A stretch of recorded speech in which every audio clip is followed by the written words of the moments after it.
Ladies and gentlemen, boys and girls, children of all ages, we proudly bring to you the Paranormal podcast sensation that is sweeping the nation, hosted by Andrew and John. This is Sasquatchers!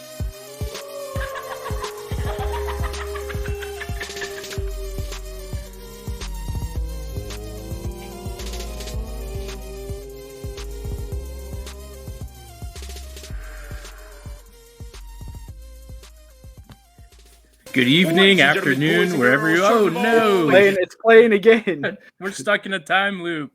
Good evening, everybody. Afternoon, wherever you are in the world. The intro said it all, almost twice. That I am Andrew and he is John. And tonight we have an awesome guest. His name is John Milor, and he is an award-winning author, researcher, and speaker who writes in various genres, including his unique brand of Christian ufology. He has been featured in the New York Times, and tonight he is talking to us. Before I butcher what I think was a pretty awesome introduction, I'm just going to pass it over to him and let him introduce himself to all of you. Hello, I am a what you call a hybrid paranormal researcher slash Christian, Christian mystic first, researcher paranormal stuff second. So my brand of UFOlogy that I specialize in for over 20 years now is Bible-based background. So I mean, I contain on my website, which you see there, is my Christian foundation. So you can say, oh, is this guy even a Christian or not? He thinks that angels are aliens. And I'm like, well, no, I believe in the Trinity. I believe in the existence of heaven and hell. I believe in moral absolutes. I mean, honestly, if you were to put my beliefs on a checklist and say, what is this guy? What kind of Christian is he? You would have to come away saying, I'm a very conservative Christian with basic fundamental Christian beliefs. Except there's these other things that I believe in because I'm looking at scripture and I'm seeing things in there with, scientific perspective. I have 2 master's degrees, so I have the ability to research stuff very much in depth for many years. And I also have a lot of personal experiences, encounters and things. So I know from personal experience that things are not as black and white as a lot of Christians think. And so that's where I dig into the word and I actually, do some hermeneutics and, look up the words and what do they mean in Greek and Hebrew and Aramaic. And I found a lot of things in the Bible that I haven't heard, from your average Christian. It's becoming more prominent these days, Christian ufology. To my knowledge, I'm the first one to start using that term. And so that's why I published the book with the title. And it's a website, christianufology.net. But that is a brand of, you could call it ancient astronaut theory, except with a Christian foundation. So if you've ever seen the show Ancient Aliens, and they bring up the Bible quite a bit, but most of those guys aren't Christian. They think Christianity and all the other religions in the world are a mistake, that they're misidentifying God for what he really is, that he's an alien or an alien race, and that we were seeded here. And that's our story. That's our origin story for humanity. But I believe that what the Bible says, God created humans from the dust of the earth. However, there's other possibilities between the lines that could be going on there. We could be, we know that there's angels that were patterned after us, that were very much like them. Most likely that's what you see in the fossil record with Cro-Magnon and Neanderthal. They're not entirely the same as us. They're a different order of creation. And they were created, they were angels, and the angels sinned.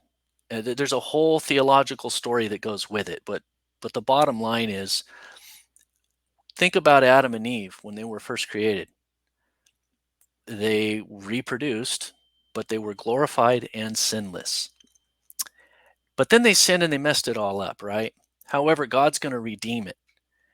And we will eventually be like the angels. That's Luke 20:36. We will be like the angels. And a lot of people will just make a big deal about this distinction. We'll be like the angels, we won't be angels. However, being like the angels, angels are immortal and they no longer reproduce. Jesus added that to the definition in that same passage of scripture. We will no longer reproduce and we will be immortal, just like the angels. However, is that how we came about? No, we reproduced after our own kind, just like Adam and Eve. So what if angels were exactly the same? What if God planted all of these different species all over the cosmos, just like Adam and Eve, but they didn't screw up. They didn't sin. They reached a certain point in their spiritual maturity where they translated, just like Enoch did. And they became glorified, immortal beings. And they don't die at that point. And other things change, like they no longer reproduce. So they're like butterflies. And I call this the butterfly theory, where we originally, in our original creation, Adam and Eve were destined to live forever and eventually no longer even need to eat from the tree of life to live. They would have eventually translated and become fully immortal, no longer reproducing. So you would have two levels of your society at that point. One part that's pseudo-immortal, like Adam and Eve, where if they're not eating from that fruit, eventually they get old and die. The other part is fully angelic and fully immortal. Well, go back in time. Before Adam and Eve existed, there used to be another race of humans that lived here on this earth, but they were a different species of human. And some of them got glorified. They translated, they became angels. And their king was Lucifer. And then you had all these others that didn't translate yet. They sinned because they followed Lucifer, and they died physically, and their bones are in the earth. But some of them were glorified beings, and they were able to leave this planet. And Ezekiel 28 literally says, Lucifer walked amidst the stones of fire. What's the stones of fire? Are these rocks? He's just walking. They have to be significant. This is an archangel. This is an incredibly powerful being. And his ability to walk amidst those stones of fire was restricted when he fell from glory and he rebelled against God. He was no longer allowed to walk amidst the stones of fire. I believe those stones of fire were solar systems. A sun is a stone of fire, a big, very formidable stone. Lucifer was able to go out and among the heavens, free reign to all the vastness of the cosmos of the heavens. And that word heavens is another word that's quite not understood by a lot of people. It's literally defined in Genesis chapter 1, verse 14. The abode of the sun and the moon and the stars. And if you even look it up in Strong's Enhanced Lexicon, heavens is defined as the abode that is the immediate sky around the earth, and in outer space, which is the most widely used use of it, the abode of the sun and the moon and the stars, and then God's throne, which is third heaven, which is probably a glorified planet, because that's the description that's given. And New Jerusalem is on that planet. It's described as a place with an atmosphere, with rivers, with streets and a city and animals and physical people that can come and go from here to there. And in the future, in the book of Revelation, it says New Jerusalem, that city is transporting from there to earth. So it has to be a physical place. And my theory is that it's a physical planet. Bible always actually references it with a specific direction even. So we even know it's in the north. It's in the northern hemisphere of the universe. And we live in a multidimensional cosmos. It's a multiverse with every planet being a multidimensional construct. And the beings that are coming here, beings that we call angels, are a class of ETs that are immortal and they no longer reproduce, and they're of the highest order of creation. It is more or less a title. To be an angel that's immortal is a type of ET that's the most powerful. And it is a a level of their existence when they've finally reached that point. And that's what distinguishes angels. They are a type of ET that's of the highest order. But the Bible also uses other terms like the host of heaven, and the term star is actually interchangeable with angels. That's not an accident. That's where they're from. So in Job 38, when it says the morning stars shouted for glory, shouted for joy, talking about before there was the rebellion, before Lucifer's rebellion, it's talking about the vastness of the cosmos being populated by life out there among the stars, shouting for joy. And the Bible has this story from A to Z, and it starts in Genesis, and it tells you about all these otherworldly things going on. So, going back to my original introduction, which I just kind of veered off and started talking about all this stuff. That's awesome. That's okay. I originally was not a really diehard Christian. In fact, I was all into this new agey stuff and experimenting with all of this, paranormal things and everything. Both my parents, my mother and my father, they didn't go to church. I wasn't raised in a Christian home, but my great grandmother was a very firm believer. And so I did have her influence. So I would have said, if you'd asked me when I was 20, are you a Christian? I would have definitely said, oh, yeah, I think I'm going to go to heaven. But did I know something as fundamental as, do you know what the Trinity is? I wouldn't have known. I honestly didn't even know that Jesus was God. I would have made the distinction that he is God's son, but he didn't create everything, even though I just didn't read that part in Colossians where it actually says that through Jesus, all of creation was brought into being. And in John chapter 1, in the beginning was the Word, and the Word became flesh and lived among us. Oh, wait a minute. And then through him, all creation came about. So Jesus is God. So the whole concept of Trinity, I wouldn't have had the first clue about how to explain that. But then when I was 21, I became a firm believer after an encounter I had with God that just changed everything. And so then I started reading the Bible for the first time. And this is where I have this whole genre that I've been focused on. And I got 4 books in this genre, Christian UFOlogy.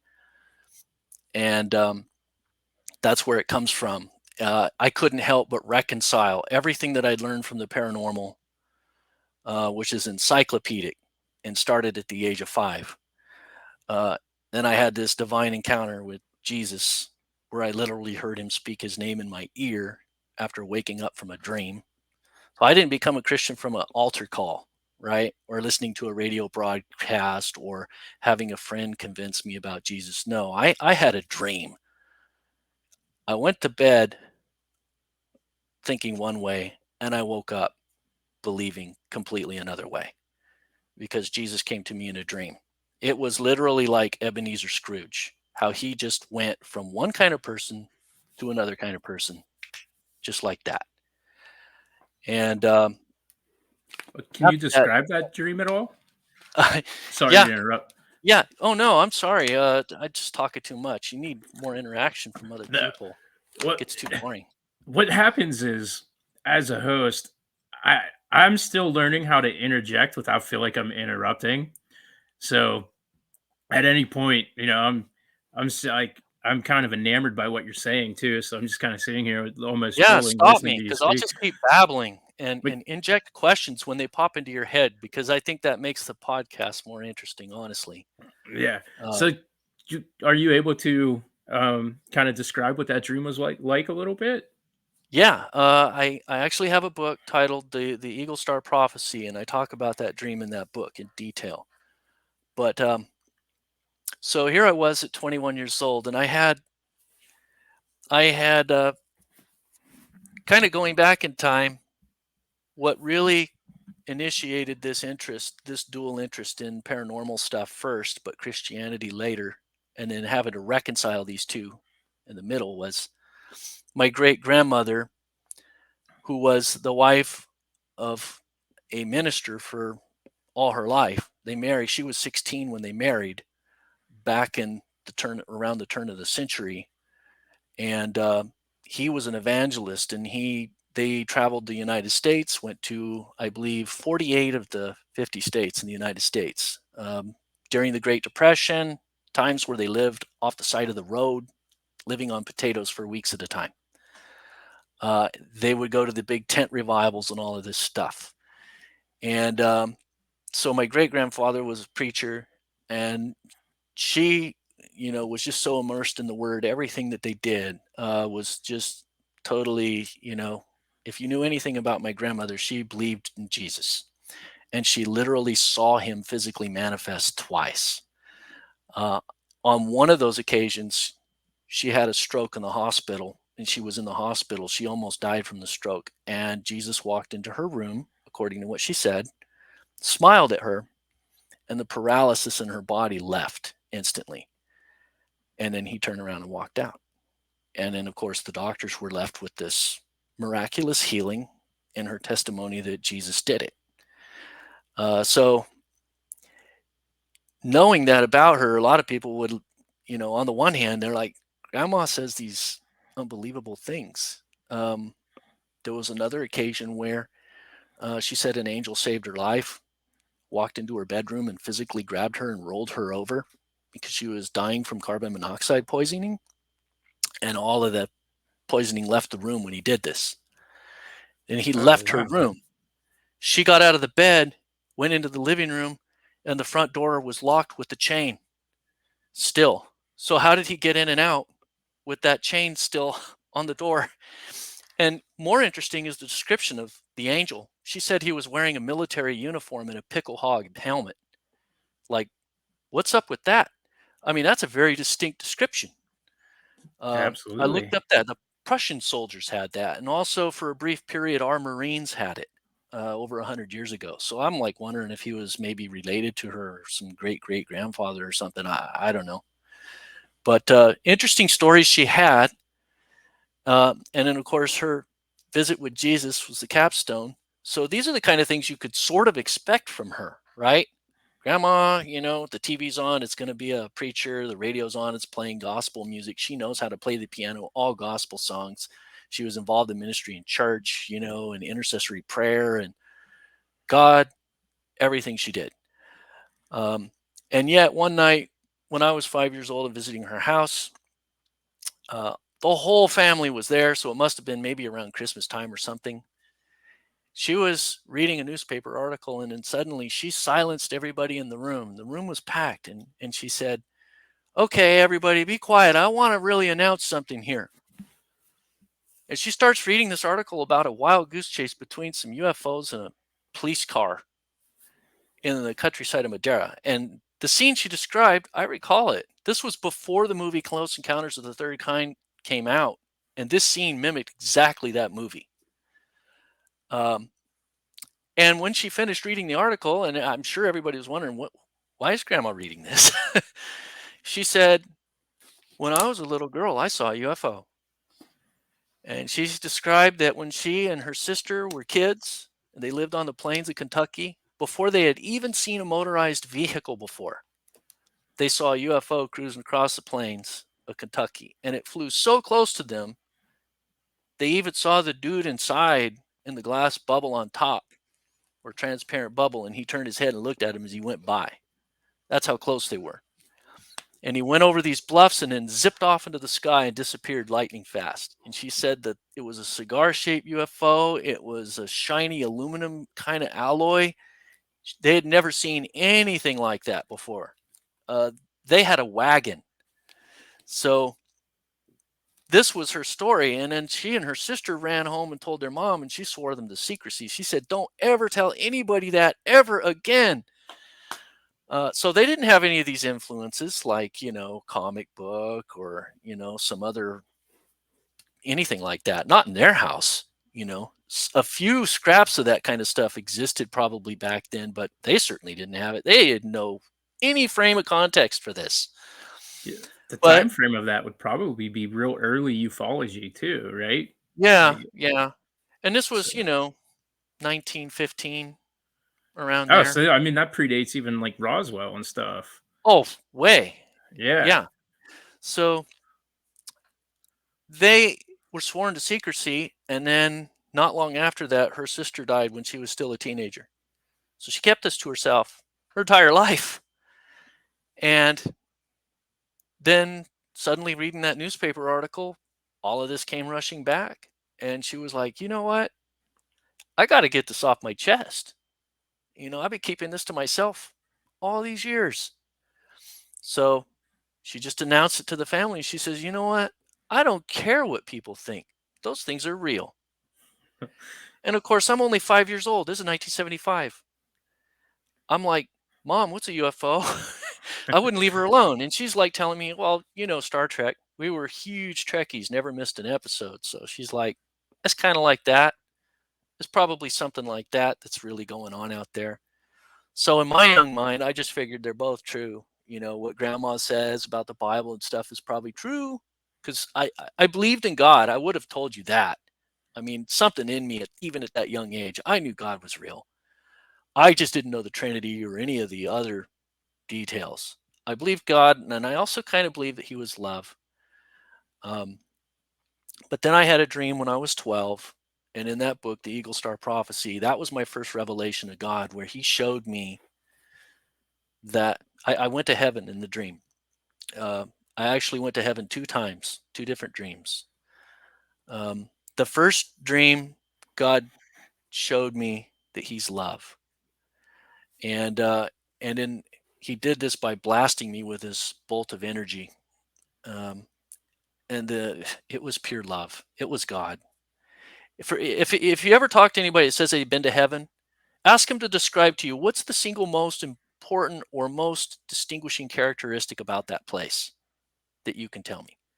If they don't tell you it's the awareness and presence of God being there, then that's not heaven. Because this place was liquid love in the atmosphere at a level that just dwarfs anything you've ever experienced in this life. Take your capstone on the mountaintop experience you've ever had with God and multiply it by 100 trillion. And that's an average day in heaven. Just a few seconds in that place, you will never want to leave. I mean, God's presence and His glory is so intoxicating and so rich with life and love. If you're experiencing that and then you're taken out of that, this life is just like black and white on steroids. And I could say that now. That dream was over 30 years ago, 40 years ago. That was when I was 12 when I had that dream. So how do Uh, sorry to interrupt again, but when you're describing that, that sounds like just incredible and magical. And so how do you go from experiencing that to then just existing here on this plane, like as you said, in the black and white? Like, how do you? Uh, is it because you know through your from faith that that you'll point be there on, again? from that point on, you're always going to have one foot on the other side, and you're always going to be looking forward to the day that you're going to die. Um, and that's me. And that's part of why, since 12 years old, I've never been afraid to die. And I've always been looking forward to it.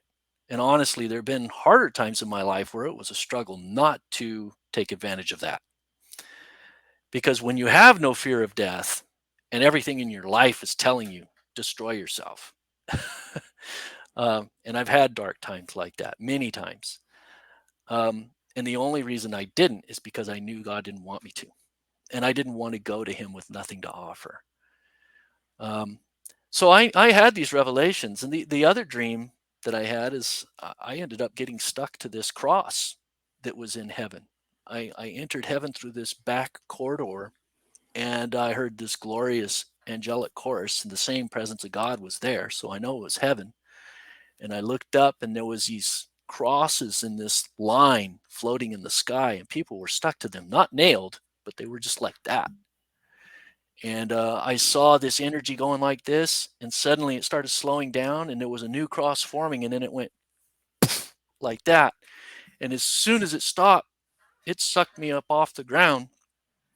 I whipped around and slammed up against it, and God's presence was flowing through me, and I woke up in my bed like that. just, I felt like I was floating. And that was the second dream. And God was actually showing me I'm Jesus, but I wasn't getting it. I was kind of dense. And I lived a worldly life for like the next, 9 years, doing all kind of crazy stuff. Went in the army, was in Panama. That's where I had my epic experience where I actually encountered a glowing ball of light that telepathically communicated with me, and somebody else was there with me on that occasion. Tell us a I, little I, bit about that Wait, experience. real quick though, I want to point out that your dream is actually not too far off from like the Book of Revelation, right? Like what you've described in your dream is very coherent with what's which dream is described. that? The cross or the other one? The kind of the feeling of the oneness with God, Oh, like being in yes. the bright presence. Now the spinning crosses are not mentioned in Revelation. Right. Yeah. But Here's another but interesting. no, I was just pointing out like the similarities between like and I'm sure. Correct me if I'm wrong, but when you had that dream, you probably hadn't read the Book of Revelations, right? No, I Exactly. hadn't. So when you Now, had this dream, I might have heard about the Antichrist, which always scared me when I was a kid. And then, of course, right? later, my stepdad used to like to taunt the hell out of me, like, "Oh, you're going to be forced to take the mark of the beast. You can't get away from it." But And so, the book of Revelation is a hard book to interpret for anybody, right? So like even for you who had never heard or read the book of Revelation, maybe you heard of but had not read the book of Revelation, to have a dream that was similar in like being engrossed in the that brightness of God, and kind of that the angelic overflowing whiteness of heaven, or whatever you want to call it, yeah. is I think is exceptional. That Well, that that's why it's a big part of why I would have told you I was a Christian, because there's one thing that I always believed, and no one could have ever taken that away from me, is that God is love. That's the one thing I knew about God that I would have told you, and I would have stuck to it. You know, yeah, I know our world's a mess. It's a cursed planet because we screwed up, not God. And I could argue, you know, apologetics on that topic. God is love all day. Thanks, Andrew, for screwing up. That's Uh, who I am as a so person. that's what those two dreams revealed to me. God is love, even though God showed me something more. And in the first dream, here's another interesting tidbit about the first dream. When I first entered through heaven, there was a being. I don't remember his face. I just remember him there at this big opening, and he had this massive book, and he waved his hand, referenced something, probably my name, and motioned me in. So I went in, and there was grassy green fields and trees. This was not the city, New Jerusalem. I was in the countryside. So I don't know what gate that is, but I was in the countryside of heaven. And I just remember even the grass, I was just so enthralled. Like, okay, God's presence just totally, as soon as I walked in, I'm blasted with his love. And I'm looking around and I'm just noticing all the color was off the chart vibrant, and I could see in a way that I can't really see here. I could see each individual blade of grass and just appreciate each individual little tiny blade, just with this so beautiful, brilliant green. And I hear this music and it's drawing me in a direction. So I start going in this direction. And then, of course, later I know, how does one become um, a believer? First by hearing, okay? And that's what one of the things it says in the word. So it was by sound, it was by music that I was drawn. And I saw this guy leaning against a tree playing a guitar, and he had like this sombrero type hat. I couldn't see his face, but he's playing, and this music is just absorbing through me, and it was like color everywhere. So again, that sort of aligns with Revelation. um, John says, I turn to see the voice when he describes in Revelation. And so you got this whole kinesthetics thing where you get the senses confused. You're seeing sounds. and you're hearing colors, right? And I'm just looking at the guy playing the music, and something told me, look up. And I'm looking up, and when I look up, I see this eagle in a tree, and hence the name of that book, The Eagle Star Prophecy. And when I set eyes on the eagle, our eyes lock, and his eyes are like glowing with energy, and his feathers, every feather of his body is like pulsating with this electricity and energy. And when our eyes lock, he raises his feathers like that. His wings are up like this, and when they're up all the way, his star of light starts to appear between his wings, and it starts growing and growing and growing.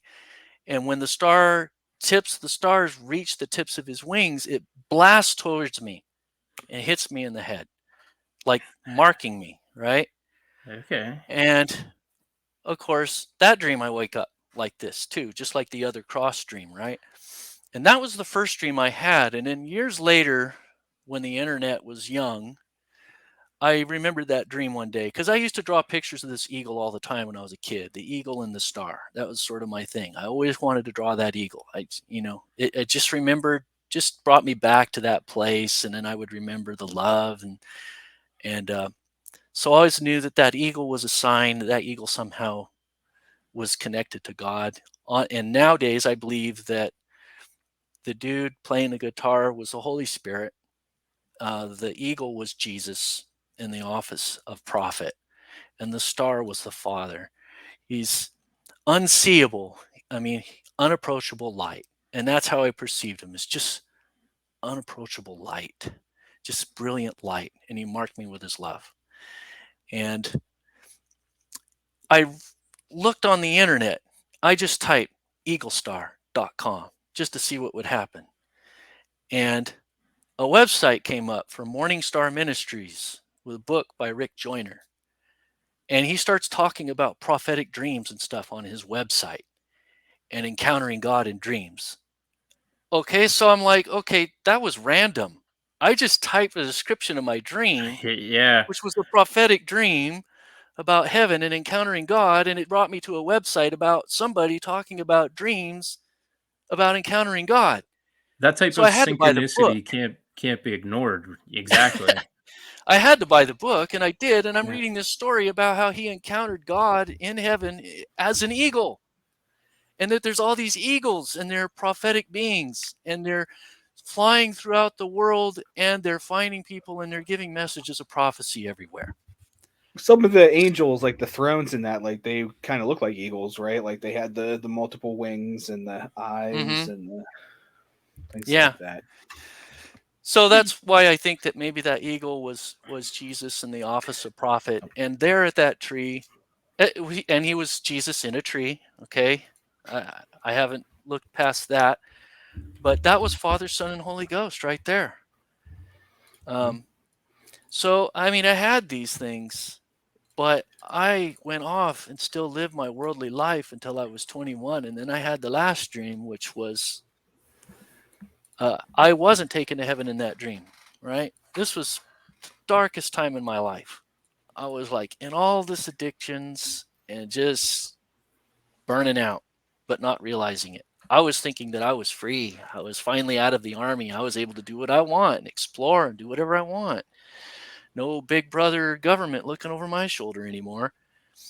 And of course, I was experimenting with all this crazy stuff too. I mean, I tried being a medium. Bad idea. I am convinced it would have worked, but the things I felt coming toward me in that mirror, not good.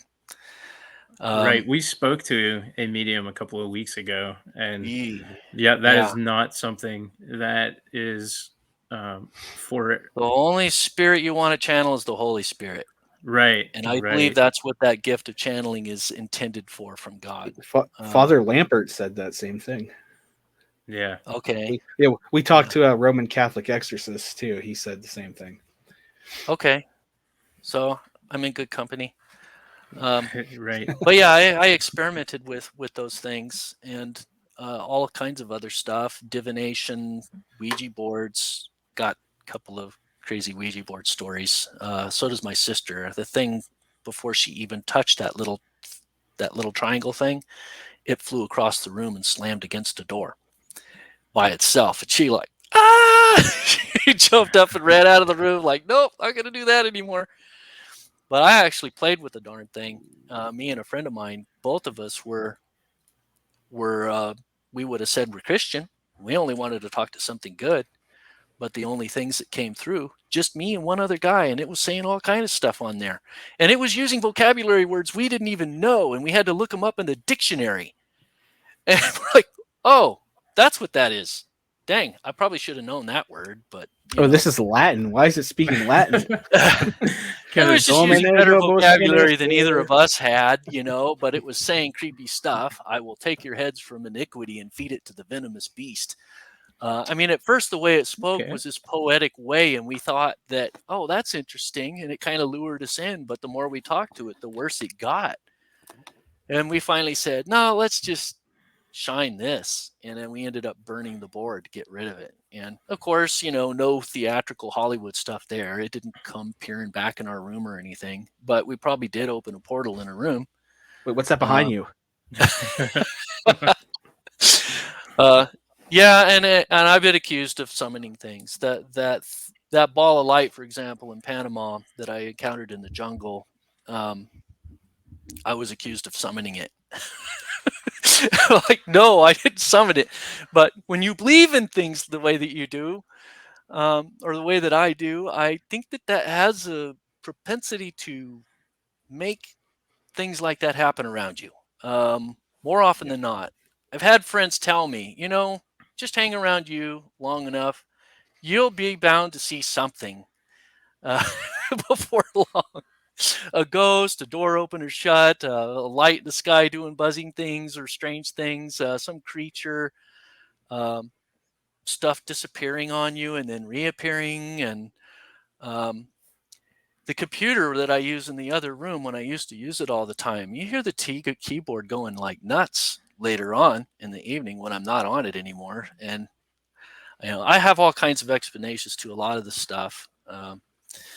But even after I became a believer, that stuff didn't really quite stop. I still have things happen around me. And I maybe part of it is possibly I've done exorcisms before. And it could be that maybe I have sort of a thing with that.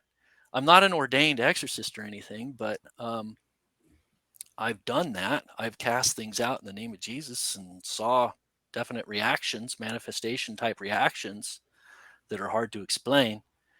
And maybe because of that, if there's a lost spirit or something within my vicinity, I have a tendency when I sense that, I just pray for the Lord to open a portal and send angels to me and guide that spirit to God's throne.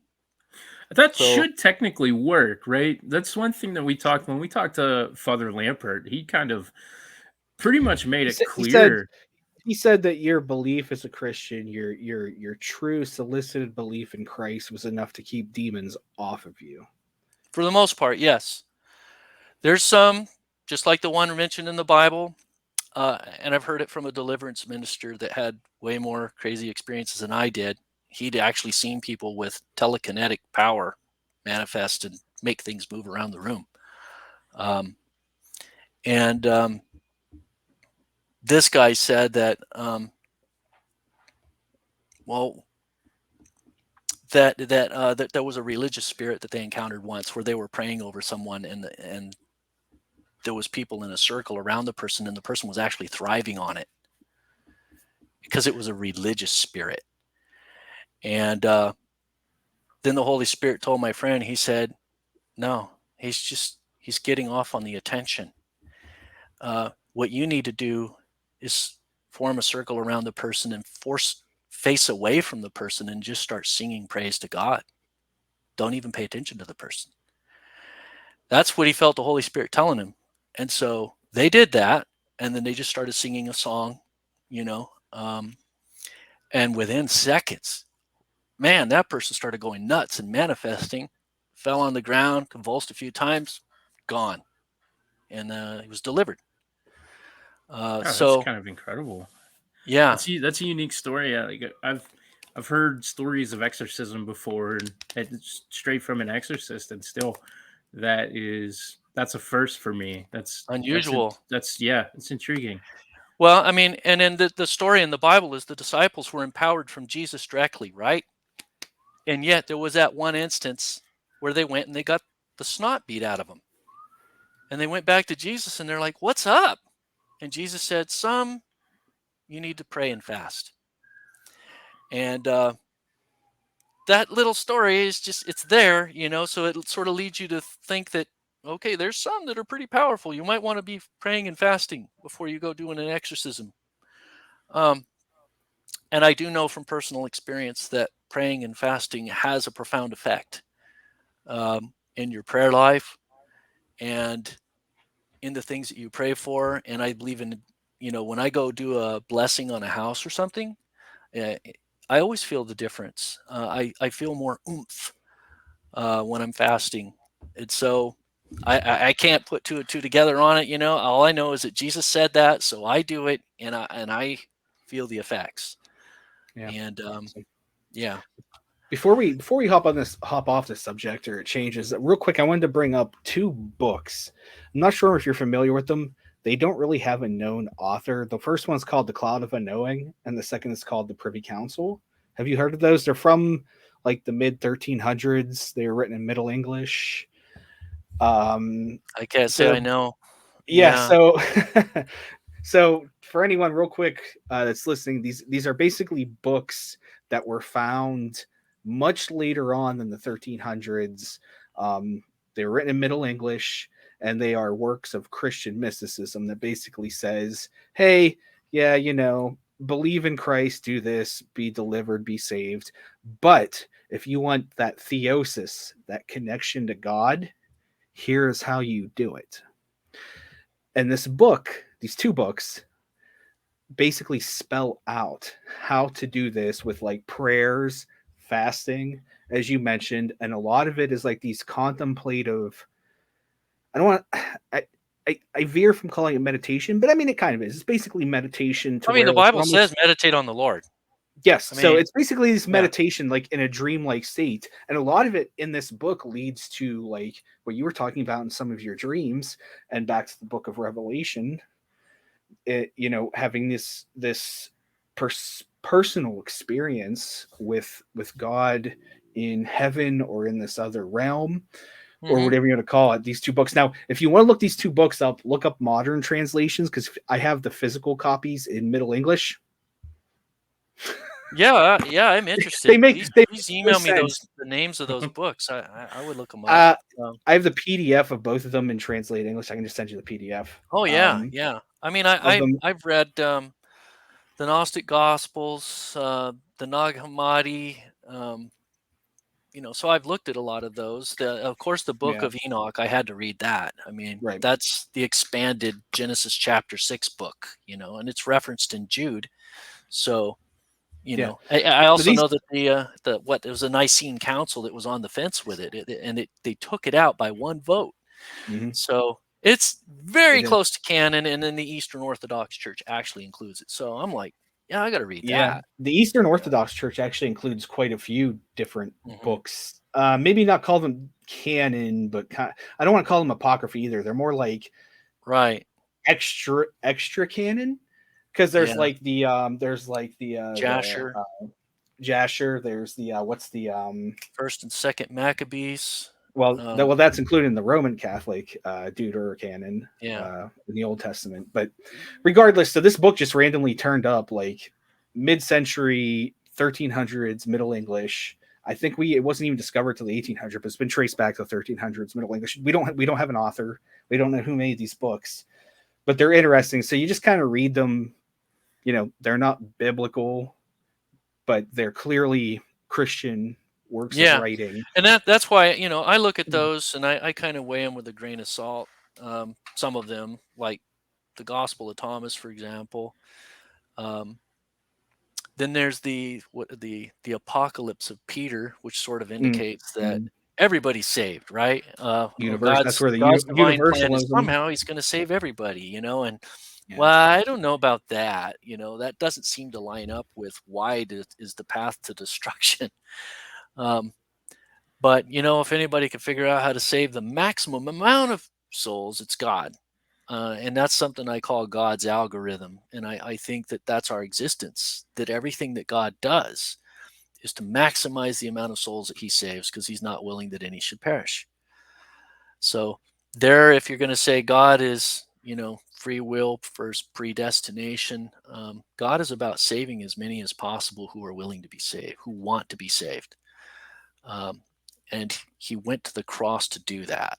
You know, I honestly don't think he would have gone to the cross if there were a choice in the matter. You know, if we're damned to hell no matter what, whether he goes to the cross or not, then what's the point of the cross? So I think that free will is a essential component, and free will also.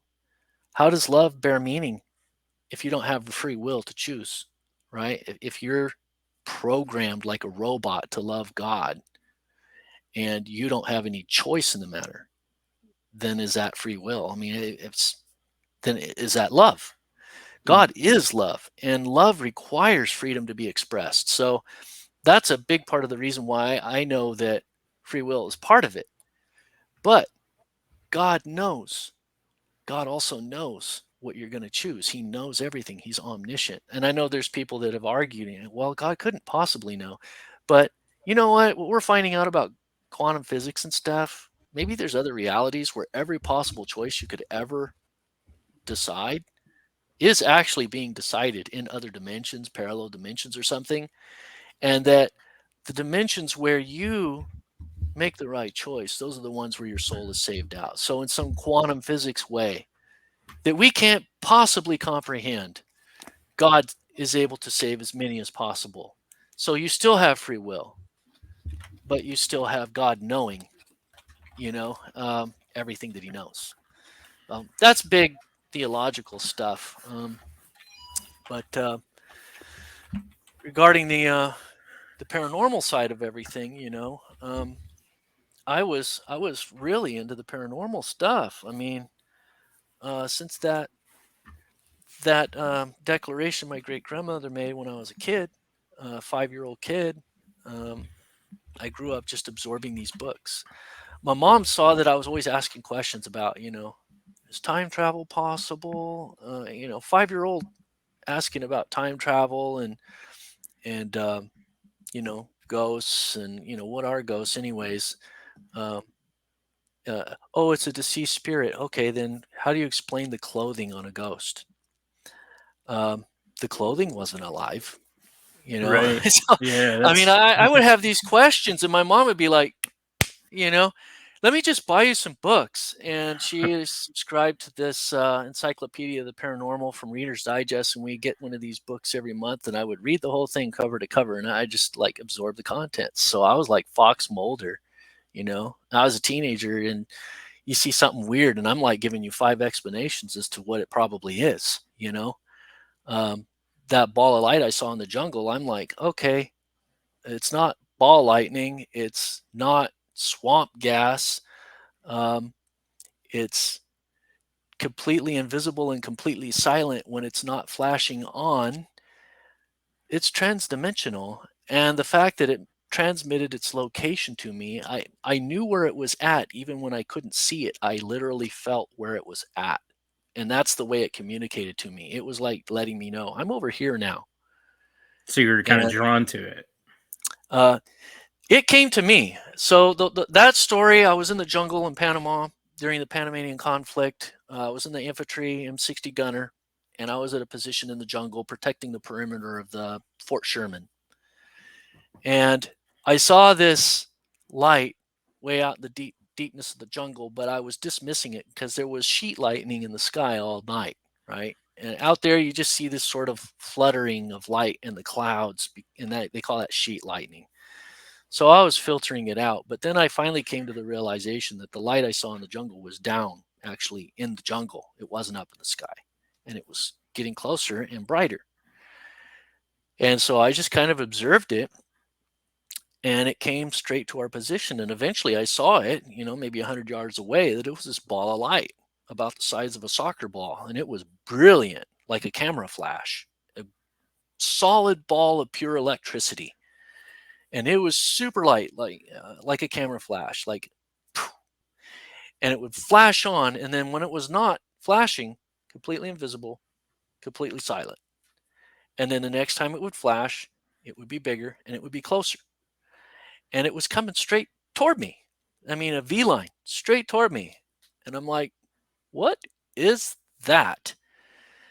And I'm just curious. I'm not scared, I'm just like gawking. And it flashed on about every 30 seconds or so. And it finally made it to our position. It stopped about 30 feet away, and then it didn't move anymore. It was like, when it reached our position, okay, I'm going to stay here for a bit and sort of check you out. And it kept flashing on. So I was up on guard duty. It was about midnight, and it was near the end of my shift. So I went and woke up the corporal, my team leader. And this guy was the biggest antagonist on the planet. This guy he trashed me. And that was from day one. When I was in the Army and I first got put in my unit, we did this land nav exercise, and he knew all the targets. And so we had 4 hours to kill, because he just wrote down all the information on a sheet. We were supposed to be running all over the place with a compass, with a pace walk, and all this crazy stuff. Take 4 hours, right? And walk for 4 hours solid. But he's like, I know all the targets, because you would go find these targets on a map, and they would have a code written on a sign. You write it on a paper to prove that you went there, right? He'd done it so many times. He's like, I know all these targets. We have 4 hours to kill. I don't feel like doing this. So he took our group over to this tree, sort of out of the way, hiding. And then we just had to just chill out for 4 hours. And I'm bored out of my mind, right? We're sitting there in the country. It's just a nice country, peaceful day, birds chirping. And I'm like, it's kind of like camping, except no fire. So what are we missing? Everybody just sitting here for nothing to do. And just with camping in mind, I'm thinking, well, what do you do when you're sitting around a campfire? You tell ghost stories, right? Yeah, absolutely. Of course, I'm interested in ghosts. So I want to talk about something interesting, right? So I look over at Corporal, and I said, hey, Corporal, you ever seen a ghost? He about flipped out. He's like looking around, I saw a ghost, and I'm like, no.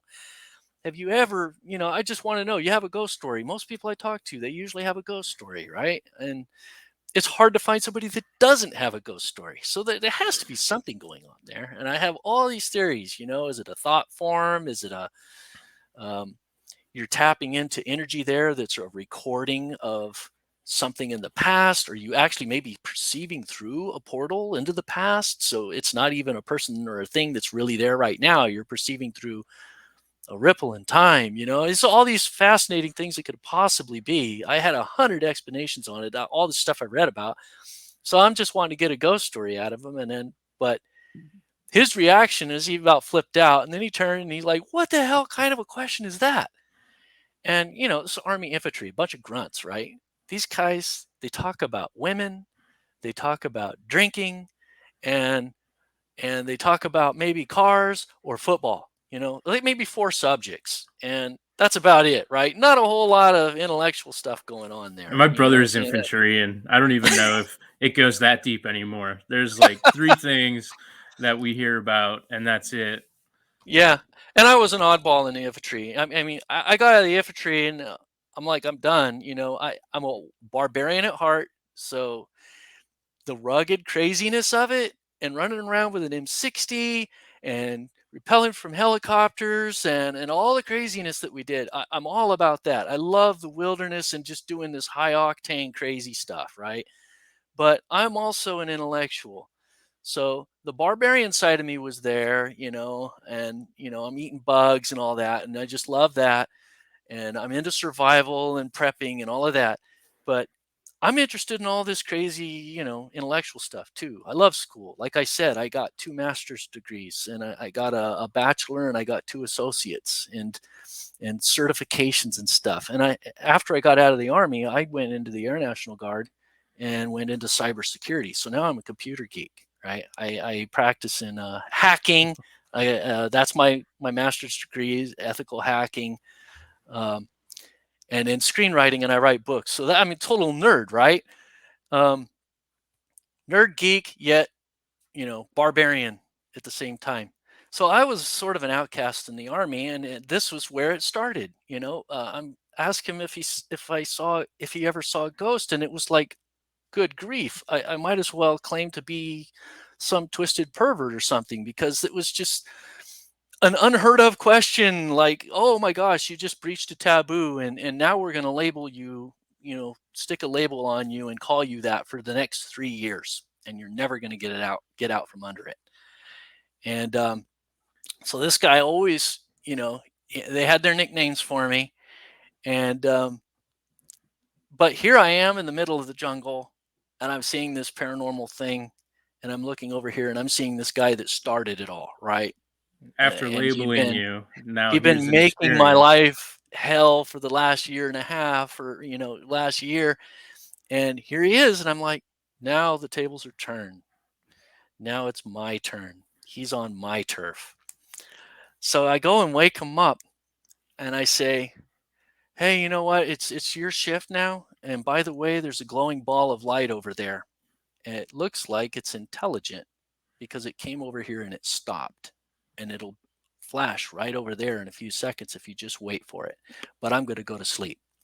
And he was like, what the hell, and he was freaking out for a second there, and he's like, oh, you're BSing me. And he got pissed, because I got one on him, right? Or at least he thought, because then while he's cussing me out for actually getting him, it flashes and it interrupts him.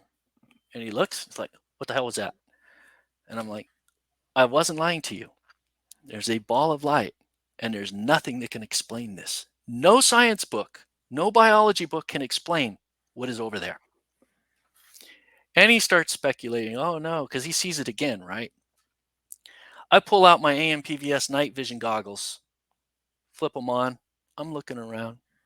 Nothing. Not even night vision is picking this thing up. It is not there. And so I said, this is transdimensional. It is literally not in this dimension when it's not flashing on. And it's not a lightning bug, and it's not ball lightning, because that goes around. It doesn't flash on and off like this. That goes around and then hits something and dissipates. Here's a radio with a 6-foot antenna, and here's my M60 with 750 rounds of ammunition. That's plenty of metal and long metal things that if it were electricity, would hit to ground out. It's not attracted to it. It came to our location, and it stopped, and it's acting like a probe or something that's alive and checking us out. And as I'm saying all of this, then he starts thinking, maybe it's from the aircraft carrier. It's a laser or something. I'm like, nope. Laser does not operate down in the trees like this. Laser requires clear line of sight. And he's like, I'm like, nothing. There's nothing that can do this. It's invisible. And he's just freaking out. And then I'm just getting more intrigued. So I figured I'm going to put on my James T. Kirk. And I said, I'm going to communicate with it. This is the opportunity of a lifetime. First contact, right? Who wouldn't? What Trekkie wouldn't just relish this moment? So I'm like, I'm going to communicate with it. And he's like, the hell you are. And I'm like, sorry, I'm disobeying your direct order. Try and stop me. I walked out in the middle of the clearing because I knew if I didn't do this, I'd regret it for the rest of my life. And I introduced myself formally. I said, I am Specialist John Milor. I come in peace. I know the M60 over there doesn't look like it, and we are in the middle of the war. You might be aware of that, but notice that I disarm myself. My weapon is over there. I'm not wearing it. So I come here in peace. I mean you totally good intentions. I know that maybe I'm in your space. So I just want to let you know that my intentions are peaceful, and I just want to know who you are, and I'm interested in you. Can you please reveal yourself to me? And after I finished this little speech, I stayed quiet. And then when I was expecting the flash again, I didn't see it. So it was responding to me. It was like thinking about what I just said to it. And I started kind of getting like, uh-oh, what did I just do? And then right at that moment, this overwhelming presence just enveloped me. I felt this thing. And the only way I could describe it is if you've ever had that feeling that you were being watched, amplify that by 1,000,000. And that's what this was. This was a very powerful presence, whatever this thing was. So at first I was thinking maybe this is a probe. This is some sort of transdimensional technology or something that's floating around here. But after I felt that, I'm like, no, this is not a thing. This is an entity, whatever this is. I feel it. I literally felt its presence floating there. And then I felt it moving. And I felt it coming right toward me. It was still up in the sky, but I felt it coming toward me, and I started backing up, and I said to the corporal, I'm like, it's coming toward me. Don't ask me how I know. I feel it coming toward me. And he started freaking out, and he's backing up, getting his distance from me. So if the thing decides to blow me up or something, he's gone. And I felt it coming toward me, and I pointed up, and I said, I feel it. I feel it. I feel it. And I'm pointing where I feel it going, right? I do a complete 180. The thing went right over my head. I mean, I felt like this staticky energy just go right over my head, even though I'm not seeing it. And its presence is just so profound. I turn around and I'm looking in the trees, and I said, I don't know how I know this, but the next time this thing flashes, it's going to flash right there. And as soon as I pointed and said the word there, it flashed like it was on cue. Exactly where I pointed. So that wasn't language. It wasn't, talking to me or anything like that in English, but it communicated its GPS coordinates to me. It let me know it was alive. It let me know where it was at. And to a certain extent, I think it kind of let me know that it somewhat knew what I was saying because it waited till I said the word there, right when I pointed, and flashed on cue perfectly. Now, that could have been a coincidence, but putting the other facts together, maybe not. I did feel like this thing was intelligent, and it probably had the ability to maybe understand me somewhat. And it was a powerful presence. So I was ecstatic. I was flipping out. I'm like, dude, did you see that? Did you see that? The thing flashed where I pointed, and it flashed when I said the word there. And I'm just making a big thing out of this. And then my team leader he was just catatonic at that point. He just wasn't saying anything. He just sort of sat there, And I was just going on and on and on about this thing, right? And it didn't do anything like ultra fantastic, like take the form of a human or have a conversation with me or take me off on this fantastic journey to another plane of existence. No, none of that Hollywood stuff. It did what I basically just said. Then it proceeded to flash on and off, and it did a complete 360 around our perimeter, as if taking note of all the different angles of our entire area from all sides, like a probe would do, or somebody just really checking you out, And then it proceeded to go down this jungle trail, and there were 2 other positions down in the jungle, and it did a circle around each of those and then went back off into the jungle. So how do I know that it went to these 2 other positions? The next day I brought it up. We were all together, and I'm like, okay, I'm going to address the elephant in the room at the risk of, bringing up a taboo subject that y'all could just be totally content to never mention ever existed. Well, they already labeled you the weird guy, right? Or, okay, now that label, we're going to go print this in the New York Times or something, right? But at this point, I didn't care because I'm like, I got to experience what it was like to be James T. Kirk, right? I'm so high on life that this incident was just like the best of the best, right? And then so my corporal, he looked at me and he said, I think you summoned it. And everybody started laughing, just her cackling and stuff. Yeah, he summoned it. He's a warlock, all this other crap, right? I'm like, oh my gosh, what's harder to conceive of? What I saw in the jungle or your guys' reaction to it? Don't you understand what we saw isn't supposed to exist? I mean, a scientist would be scratching their head over that. How does that exist? But the more I talked, the more they just, cackled and made fun of me. But I did get out of them that, yes, it did go around the other two perimeters. And one guy was like saying, oh, yeah, maybe it was a firefly. And I'm like, yeah, a firefly the size of a soccer ball. I think that's harder to believe. Yeah, that gets into our cryptid territory at that point, and that would be equally insanely cool to see. So Yeah.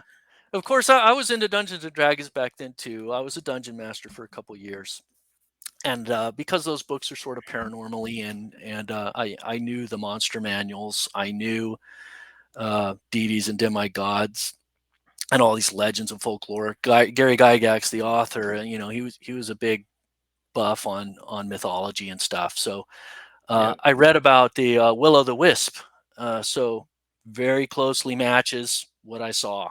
That's a good Going ball of point. light. I didn't Yeah. even put that together until you said it. But actually, the first episode of this show, I was solo. It was a week before I had my neck surgery. That's been well documented in our progress, and I go deep into a the Well wisp documented. Mhm. They story try on to there. stimulate your curiosity and you get you to follow them, and then what do? You fall into some pit. So Yeah, that's probably some kind of demon thing. and But well, it's adjacent to Lantern Men, and we actually. So I live in Pennsylvania, and I'm about 40 minutes away from Johnstown, and just outside of Johnstown, there's a town called Boswell, and right now it is vibrant with this kind of activity. There's videos of lantern men and lights like the willow that are just kind of Mhm. going. And there's a dam that was man-made, and it had certain.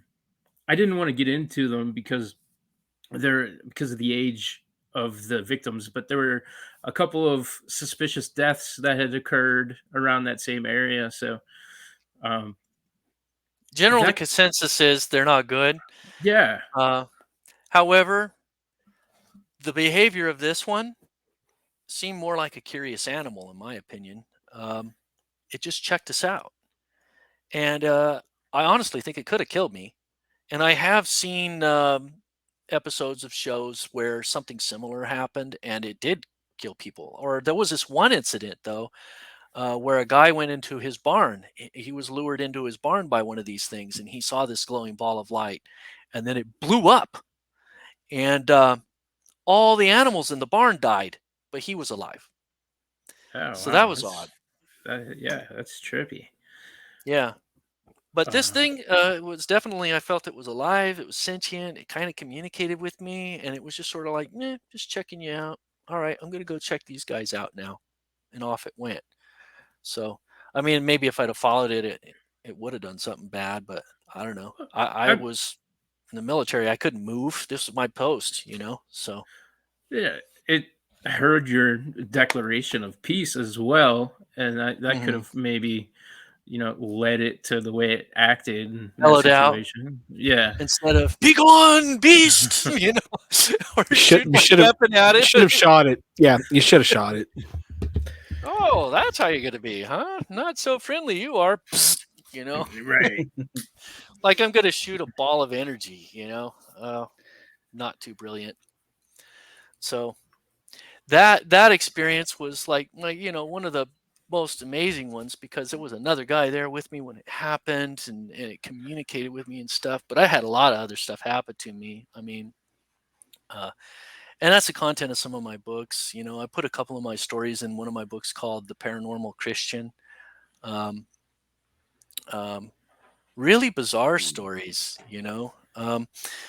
for example, when I did self hypnosis back in my experimental phase, uh, and I thought I went to sleep, and I had this dream where um, I was at this canal bank where I used to play, when I was a kid. I was only like 5, 6 years old. Me and my brother used to go to this place. It was actually a dangerous place. It was this big sand dune type things, but there was a canal right there, and it was a dam. Don't fall into the dam, because if you fall there, there was a place where the water could suck you down and basically kill you. And me and my brother knew not to get too close to that area, but we would go and run off and jump off of these cliffs. The sand dunes were these cliffs, like 30 feet high, and we could run as fast as we could and just leap and fly through the air. And then when we would land, it would be somewhere near the bottom, but there would always be this nice sand pack. So it was basically like flying. And so we had all these dangerous games. Honestly, I could think of 24 times where I should be dead. Kid born in 1970, most of them, or a lot of them anyway. We weren't seatbelt wearing kids. We rode in the back of the pickup truck. We didn't have cell phones to call 911. And I lived in the inner city in Fresno for part of that. I was almost run down by a maniac in his El Camino once. Just riding my bike. I'm a little kid. The guy literally tried to run me down.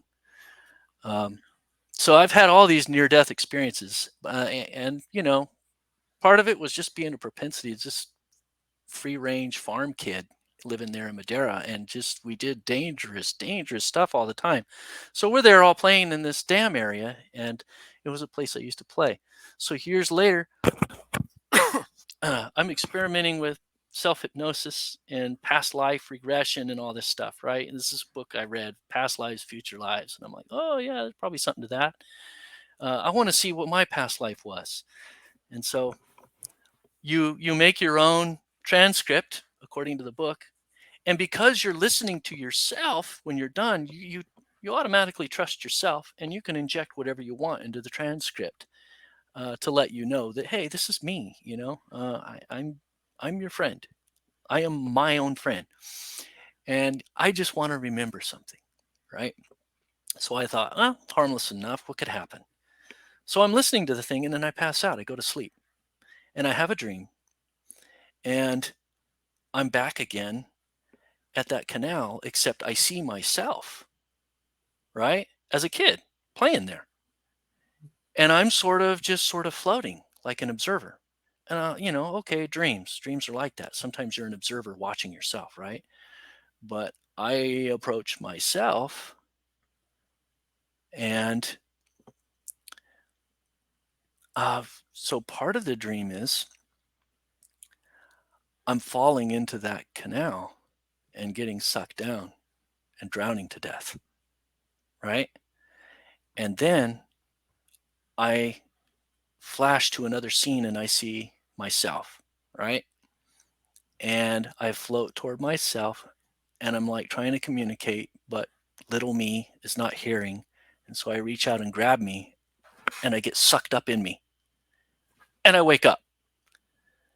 And then I hear my recording say, and now you're, 10, now you're awake. And I'm like, holy cow, it worked. I just listened to my recording. And if you've done self-hypnosis, they're horribly boring on purpose. They're supposed to make you just zone out, right? And I thought I went to sleep, but I hypnotized myself, and I had that dream, and I snapped out of it on cue when I said, 10, you're awake. And I couldn't know what to think. I'm like, what was that? Okay, I dreamed that I drowned at that canal I used to play at, but I know I didn't drown. And then I started thinking, wait a minute. I remember somebody that did drown there. There was a place I used to get babysit when I was a kid. And there was a guy there in his 20s. And I barely remembered him, but he was not a good character. That family was not very good character. My mom shouldn't have let me be babysat over there. It was bad. But I remember this guy used to he had this muscle car, and he'd pour gasoline on the tires and peel out, and so his tires would catch on fire when he was peeling out down the road and stuff. And so I remembered the guy, but I do also remember vaguely that he drowned in that canal messing around, and he drowned about the time that I was 5, or 5, 6, the same age that I used to play in that place. So I put 2 and 2 together that, holy cow, maybe I was that guy and I drowned. And then I saw me, but wait a minute, how can I be that guy? I remember that guy. I can't be a reincarnation of him. I remember him. And then I concluded, wait a second, maybe that guy possessed me. Holy cow. Then I started thinking, wait a minute, my favorite color used to be dark blue. And then it suddenly changed to green. And I like to wear these grungy clothes. My personality kind of changed a little bit when I was a kid, too. Certain things that I didn't like, I started liking. What the heck's going on around here? And I went over and I looked in the mirror. And as I was looking in the mirror, I felt like part of my conscious was going, holy crap, what did I do? I possessed a poor little kid. And I've been stuck here all this time, screwing this kid's life up. And I could sense I had those thoughts in my head and my own at the same time. And I suddenly became like, dude, you have to get out of me now. Is this right around the time where you kind of stopped how you described living your worldly life and then kind of... No. I still continued on. A lot of that residual stuck with me for another year. But close. Yeah. Mm-hmm. Yeah, we could call that residual. That's kind of insane. But maybe I honestly kind of think that this dude's spirit. Now that's not a typical Christian thing either. Christians usually think black and white. You're dead, heaven, hell, right? No, I don't think it's that cut and dry. I think there's a lot of gray area. There's certain things that, I mean, a Christian will tell you that, and then you ask him, okay, how does a person get possessed? And it's like, well, that's by a demon. That's different. Okay, a demon. You know what a demon is? A demon, if you look at the actual word in Hebrew, is a Nephilim ghost, right? Raphaim. That translates as shades and spirits, and it also translates as giants. And there's a reason why we depict demons with horns and all these part human, part animal or hybrid animal creatures. It's because you look in Enoch and you look in Jasher, you see that the Nephilim actually crossed with animals too. Not Nephilim, but fallen angels, they crossed with animals. They did funky stuff. And even in like Greek mythology and stuff, those beings could shape change into an animal and then reproduce with it. And then the offspring were these weird hybrids that were powerful. They had supernatural abilities. So honestly think Sasquatch is a Nephilim. I was going to ask you that. I've heard that. I have heard that. That's catching on. How do you think they're transdimensional? They could pop in and out. I mean, I have the craziest Sasquatch story from a friend of mine, but there have been instances where these Sasquatch, they're like standing right next to you. The smell comes and goes. You could smell this thing. But how could something that freaky large be right next to you and you not see it? And my friend and a friend of mine and his buddies, they were actually hunting one when they were kids during a camping trip where they were hunting. And the thing took their buck. And they were pissed. I mean, guys, the thing took my buck. I was looking through the scope and I saw this big, huge thing grab a 12-point buck with one arm, throw it over his shoulder and step into the bushes and vanish. And the friends, they were going to go get it. And he was back on the other ridge looking through his scope, guiding him to it. And this thing was like literally like 10 feet away from him. And it did that and they didn't see it. It disappeared with a set, like how much is a 12-point buck? That's like 750 pounds. That's a big animal. That's big. This thing just flopped it over his shoulder and disappeared, right? So they proceeded to hunt this thing. They smelled it, this horrible, wretched, skunky smell, and this messing with them the whole time. And they could not find it. They knew it was now around. And there were times where they were walking and they would say, okay, stop walking on the count of 3. 1, 2, 3. And then they would hear a footstep. And that footstep was like right next to them. They're like, I heard it. But they can't see it. And the trees are too sparse. They can't hide in those areas where they heard it. And it's playing games with them all day as they're trying to hunt it.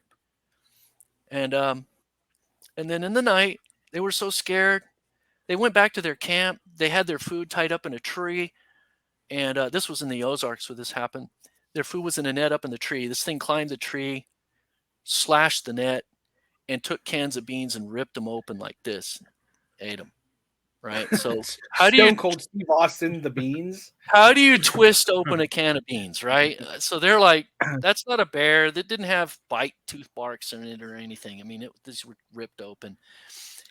They were just terrified. And of course, the dad dropped them off and he was going to come back and pick them up the next day. So they were stuck out there and they couldn't go anywhere. So they created this big bonfire. And they're there taking shifts throughout the night, and around midnight, one guy has to go to the bathroom. He's got to go number 2. And of course, they've been scared all day, so he wasn't doing it. And he's like, there wasn't any activity, nothing going on for the past couple hours. So he thought, okay, it'll be safe. I'm just going to go do my business over there behind a tree. So he walks over behind a tree, puts his rifle next to him, which he had with him the whole time, just like, ready to shoot, leans it against the tree, drops his drawers, goes down to drop a deuce, and right at the point of fecal exodus. So, well, hold on. You didn't have to call it that. You could have called it right at the point. He was fecal exodus. Yeah. He was like playing Slee Stack. They had those little half tails, right? That's the name of the episode is Fecal Exodus. Yeah, he was a Slee Stack at that point. And right, he's there. Suddenly, boom. This thing, it like materializes. Like it was there. He didn't see how it appeared, but suddenly it steps out and it's standing right in front of him. And it's like 12 feet tall. And it's just staring at him. So this thing has got a sense of humor even to do that to somebody. Oh, let's wait a couple of hours until he's taken a dump. And he's completely helpless. And then I'm going to step out here and say, hello. And of course, no problem if you crap your pants because they're already down, right? You're already in the process. Let me help this out. But, okay, so the guy sees the thing and it's staring at him. And what does it do? It reaches down, grabs his rifle, snaps it like a twig, slams both halves down on the ground. Point made. You think you're going to hunt me? Idiot! This is my home. I could kill you anytime I want. That's the point it made. Just snap that rifle, and it also let him know, this thing is dangerous. I know it's dangerous. It could probably hurt me if you actually caught me off guard, but I'm not that stupid. That's another thing that I think is interesting, is that so many of these exodus somewhere else. Yeah, that's where exactly. That's his territory. That's where the woods. But you, no, you don't belong here. This is my home. So many of the sightings, like, really harken on it's territorial, but it very well could have snapped your friends in half. This one was a decent critter. This one was decent. And that doesn't actually line up with what Nephilim are typically. But you know what? The Nephilim in Noah's day, they were all bad. Okay? We can pretty much conclude that. But let's say maybe generation after generation, and these are crossing with each other now. They're not half angelic anymore. They're actually Nephilim crossing with Nephilim, and the species is still managing to survive and keep their head down. And who knows? Maybe there's some out there that are just maybe on the neutral side, more like an animal. They're more like, you know what? I'm not going to kill them. That'll just invite a whole bunch of other people here, and then we like where we live. We don't want to create any more trouble for ourselves. Let's just make sure that they never come back, and we can keep this from escalating. I mean, I see them as highly intelligent. I mean, after that description, I would say that they put a lot of thought into it. This one probably had fun messing with them. Right. But it snapped that rifle like a twig and then stepped back off into the woods, and he was gone.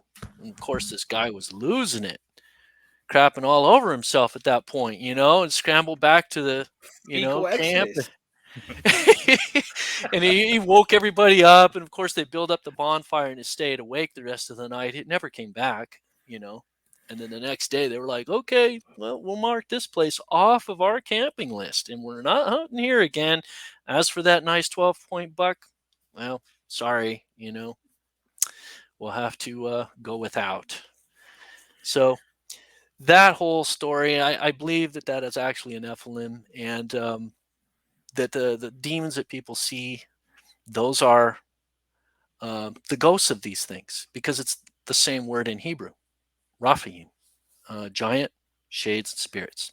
So my original question that spurred off all of that was, how is it possible for the ghost of a Nephilim, which is far more evil than human, according to Genesis chapter 6, they thought about evil continually always.